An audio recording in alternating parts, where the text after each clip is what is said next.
Hi అండి. నిన్న నానబెట్టిన ఇత్తనాలు ఈరోజు జిమ్ముతున్నామండి. నిన్న అనుకున్నట్లే బాగా వర్షం పడింది. ఇంకా ఈరోజు జిమ్మిస్తున్నా.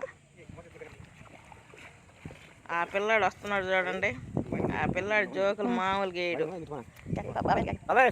మామూలుగా అందరూ నవ్వుకుంటా ఉంటాం అతను జోకులు వేస్తుంటే. అసలు పొలంలో నలుగురు కలిసి నుంచుని కూర్చుని మాట్లాడుకుంటుంటే చాలా బాగుంటుందండి. పొలంలో భోజనం చేసినా కూడా చాలా బాగుంటుంది. నలుగురు కలిసి చక్కగా అందరూ బాగా అన్నీ చెప్పుకుంటూ ఉంటారు. ఇంటి దగ్గర ఉంటే ఏమో అది ఒకలాగా ఉంటుంది టీవీ అదంతా. బయటికి వెళ్తే పొలంలో నలుగురు కలిసి సరదాగా మాట్లాడుకుంటూ ఉంటారు. అవి ఏంటంటే మనకు చాలా మనశ్శాంతిగా ఉంటుందండి. ఆ చల్లని గాలి, ఆ వాతావరణం అంతా చాలా బాగుంటుంది.